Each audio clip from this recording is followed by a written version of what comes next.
Welcome to the Rimworld mod rundown. We'll be taking a quick look at what you can expect to see from Vanilla, Outpost, Expanded. For starters, you'll need to own the additional workshop content, Vanilla Expanded Framework, and Harmony. Given that Classical looks to be the next faction video I'll be covering, let's dig deep into a mechanic that is included with Classical, as well as having its own standalone mod, Outposts. I'd say this is without a doubt one of the more involved mods in terms of needing to be tweaked and adjusted based on your existing mod list and the difficulty that you play with. There are also quite a few other mods that work well alongside Outposts, by either making them easier to manage or expanding upon the options that you have. Let's start with the basics though. What are Outposts and how do we use them? Outposts are a small autonomous settlement you can construct on the world map that provides a benefit to the main colony in various different ways. To construct these outposts, you'll need to send a caravan out, leaving at least one open tile between any other base or outposts, and then you can use the little gizmo marked Create Outposts. These outposts are free to build, but some do have a colonist skill requirement to be able to be constructed. Colonists that create an outpost are then left stranded between life and death, in this strange kind of pocket dimension where they don't count towards your colony anymore. They require neither food, recreation, nor sleep, and still provide the benefit for relatively little risk.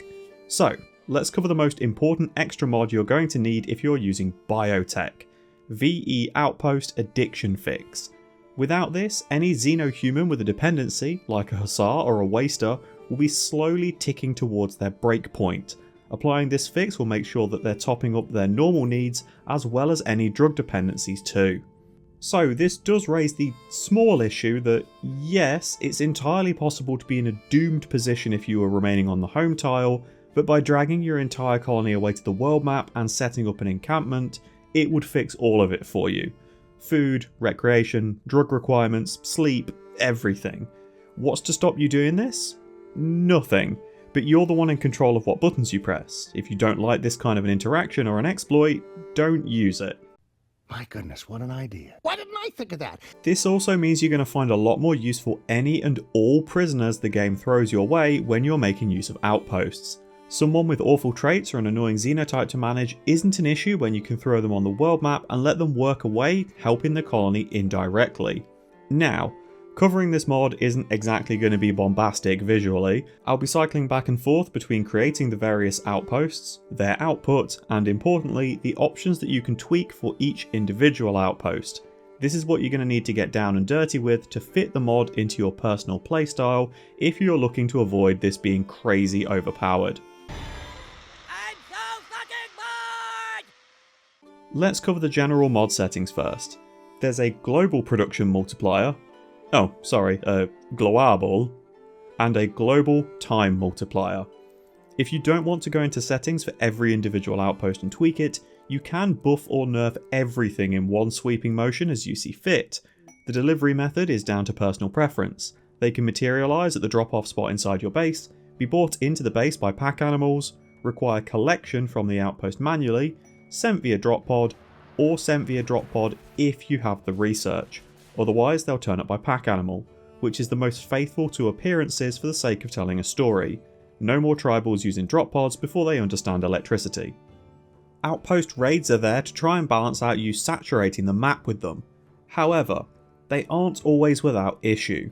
They need to generate the outpost for the attack to start, meaning you'll want to make sure the colonists you sent to create these outposts have at least some kind of equipment to defend themselves.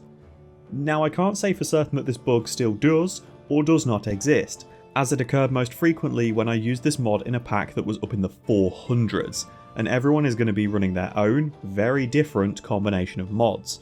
For me, outposts occasionally failed to generate, which resulted in them being instantly wiped out instead, despite not actually being given a chance to defend. Since then, my workaround has been to disable the outpost raid mechanic entirely, and massively drop the production efficiency to rebalance it. I can't cause this stuff to happen with the mod running standalone, so it's clearly a conflict introduced by something else.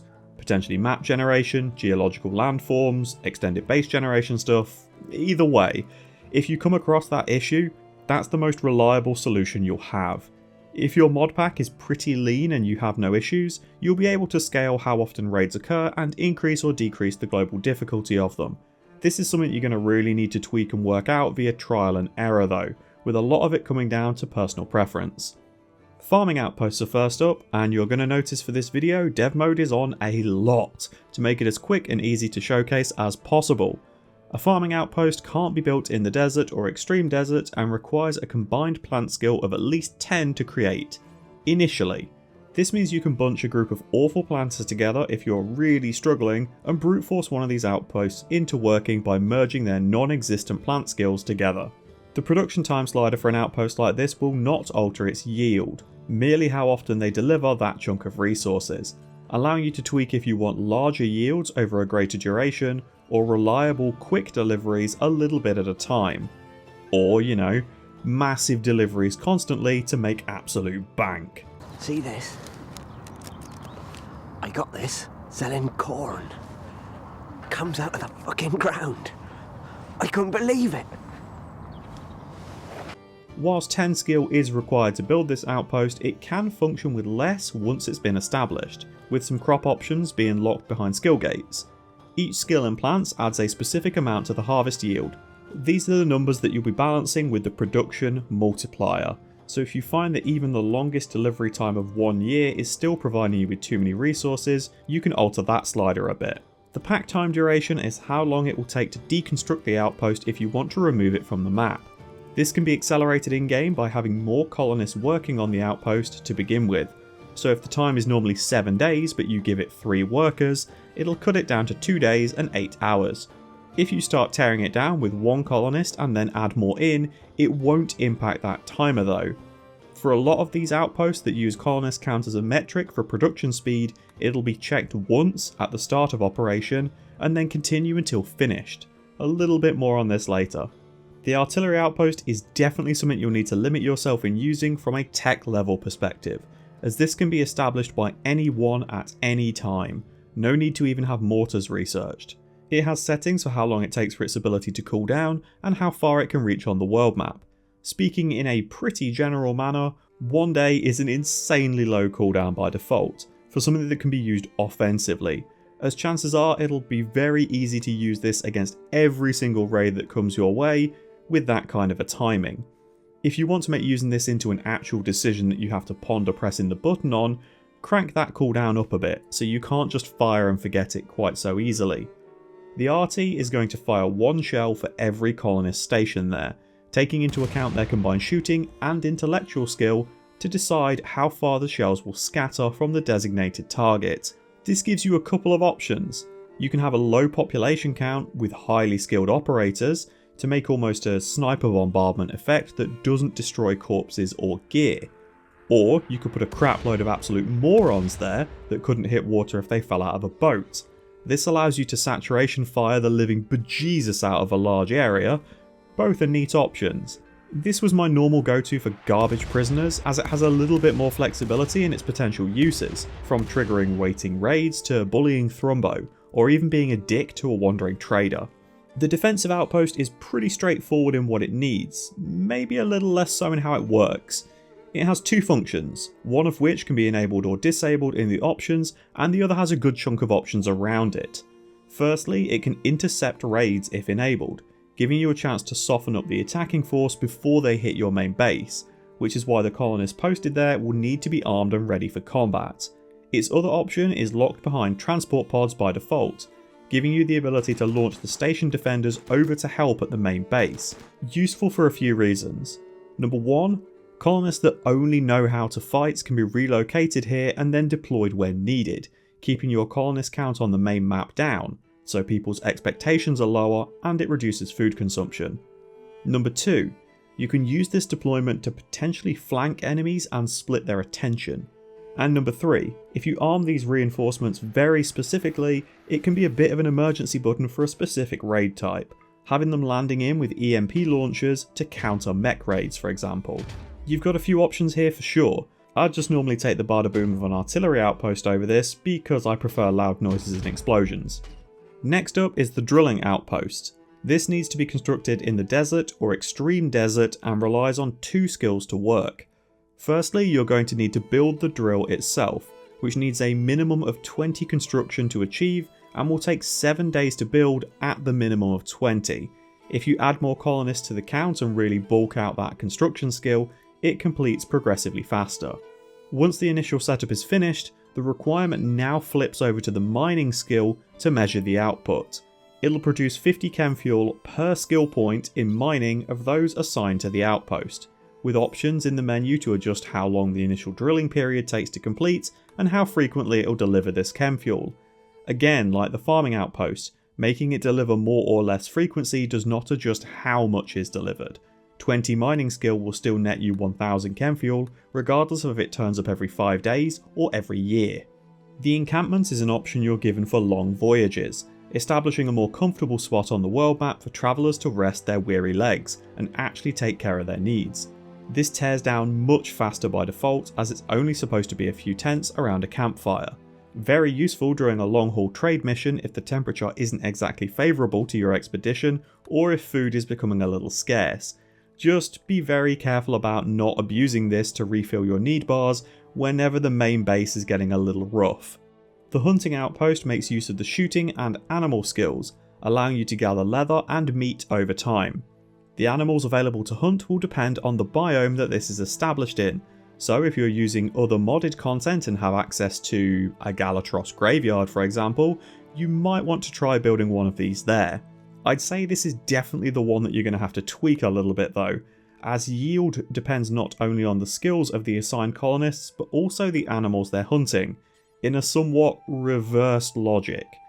You might assume it'd be easier to hunt less dangerous or smaller animals, meaning you'll get the highest yields out of animals that have bad resources, with the benefit being you're getting a lot of them. The opposite is actually true. It's just as easy to hunt a megasloth as it is to hunt a boomalope, but the megasloth provides far better leather and twice as much of it, as well as an absolute slab of extra meat. This outpost can easily trivialise clothing and food in a single location, so I definitely say you want to hit this one with at least a bit of a light tap of the nerf bat before you start using it. The logging outpost is an odd one, requiring 3 colonists to establish and not actually relying on the skill for its output, only raw manpower, producing 225 logs per colonist present. Again, you can shuffle the pawns needed to create the outpost and its production time in the options menu, and you may want to, because farming outposts are also capable of producing wood, with 10 plant skill netting 770 logs per delivery, so even a skill of 3 in plants will produce more wood at a farming outpost than a dedicated logging site. I am the god of hellfire! Has he got a chainsaw? Oh yes! Oh god. I definitely say that you can set this to deliver on a much quicker time frame than your farming outpost if you want to make it viable. If not, just stick to using farms. The mining outpost needs to be built on hills or mountains. This isn't the quarry mod. Needing 10 mining skill to establish, this produces a fixed amount of resources per colonist present, with the mining skill impacting what resources the site has access to. Stone blocks are always available, matching the type of stone on the tile that the outpost was constructed, so this does give you access to things like marble or granite if they aren't on your home tile and you really want them. Steel is available at 15, jade at 20, uranium at 25, silver at 30, gold at 35, plasteel at 40, and components at 50. Now, there are better ways to get components, but very few reliable ways to get plasteel, so throwing a few miners at this site to try and hit that magic number of 40 is a pretty good idea, especially if they're only contributing a few points each, as a saturated mine will have a far greater output. Again, if you feel like the base values are a bit too high, or too low, the production multiplier and time can be adjusted in the options. We're rich! We're rich! We're rich! We're rich! For components, you have the production outpost. Requiring at least 10 points in crafting to establish, this will allow you to churn out components and regularly send shipments of them back home. For standard components, 2 are made for every point in crafting, with advanced requiring a combined crafting skill of 50 to unlock, which are then made at the rate of 1 advanced component per crafting skill point, So at a bare minimum, if you reach the threshold, this is going to be dumping 50 advanced components to your doorstep. It also only has individual options for its production and packing time, so you'll need to really jiggle around the global values if you want this to behave differently. For some, components are an annoying stopgap in Rimworld that slam the brakes on your colony's progress, but the acquisition of those components is normally what drives you to create a trade industry of some description. This might be a little bit too simple of a solution and make your colony feel very flat whilst you wait for delivery day. It's not exactly an interactive mechanic once it's been set up. The scavenging outpost is for people who have nowhere else to go, essentially, with a default production time of 1 year and each colonist assigned to it removing 10 days from that timer, down to a minimum of 10 days. This, from my understanding at least, is pulling rewards from the same table that will be used for quests. Tech prints, utility items, masterwork armor or weapons, you get the idea. It delivers them to your base every so often. The initial scavenge at this site will always be the time set in the options, regardless of that colonist count. Once it's delivered a single bit of loot, it rechecks how many colonists are assigned there and lowers the search time accordingly. If you like random surprises, this is a pretty good option to throw any utterly useless prisoners at. The Science Outpost requires 30 points of intellectual to establish, but it allows you to conduct your research off-map at a dedicated facility. This will passively add research to your projects in the same way as someone studying at a base, minus any potential research speed boosting structures that you could build, with the Outpost colonists also working standard hours, so they're not going to be applying this 24/7. By default, the research rate is naturally nerfed compared to doing it on your own tile. After all, this is potentially saving you a lot of wealth in silver tiles and workbenches, as well as expensive colonists that have high intellectual stats. Super useful to throw genies at these though, if you can't be asked to deal with their weak immunity or lack of combat skills. The town is a bit of a fiddly one to build. It needs 3 other settlements within a 10 tile radius, and that is settlements, not outposts, so you need this to be near other faction bases to function. It also requires 5 colonists to establish by default, and then uses their social stats to try and encourage others nearby to come and join them. A high social score can see you netting multiple new joiners at once, all of whom will appear in the town itself, not on your home site. Getting a town down early can allow you to grow outposts nearby, basically for free.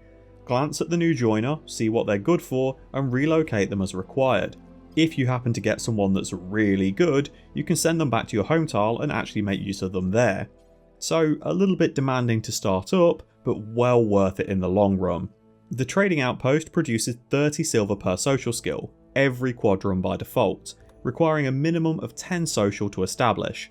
Whilst yes, it's a bit underwhelming, there's a little add-on called Vanilla Outposts Expanded, which gives you extra functionality for it, allowing the trade outpost to sell any items that you drop there to a passing customer. This gives you a profitable method of clearing your map of any extra gear or materials without simply dumping them in the bushes one tile over, as well as allowing you to actually operate as more of a merchant-focused colony. No more being starved of traders because the storyteller nodded off. There are a few other bits to mention too. If you're using Vanilla Fishing Expanded, you'll have an outpost for fishing. MrHydralisk has made a mod that gives you power grid outposts, allowing you to set up solar or wind farms, as well as hulking great nuclear reactors. They've also made additional outposts, which makes use of the skills that aren't really utilised by a lot of these outposts, as well as work camps to rent out your services for other factions. This includes a field hospital, restaurant, wandering circus, embassy, border post, prison, mercenary camp, construction worker camp, church, ranch, school and bank. All of it working just the way you'd expect from the Vanilla Expanded Team's outposts, with some of them actually having neat little extras, like the ranch actually needs you to supply them with animals that they will look after and breed, or the buildings having the option between producing actual items or raw silver by selling their services instead. They're nice extras to have, although you'll end up playing a ghetto looking version of Civilization rather than Rimworld if you go really deep with these add-ons. And that is Outposts, something to spend a good hour or so tweaking, checking and adjusting if you want to use it and not feel like it's swallowing a lot of your decision making. It isn't something I can even say, here are my settings for, as I often readjust them depending on what other mods I'm using alongside it. The easy things to suggest nerfing is the firing time on the artillery outpost, drop the hunting outpost's yield, and buff the delivery speed of your logging camp. Everything else is all down to personal preference. Thanks for watching, folks. If you have any mods you'd like to see a full breakdown for, or suggestions of mods you'd like to see covered, feel free to leave them in the comments, I might get around to them. I'll be back again soon with another Rimworld mod rundown. Wherever you are in the world, enjoy the rest of your morning, afternoon, or evening. Take care.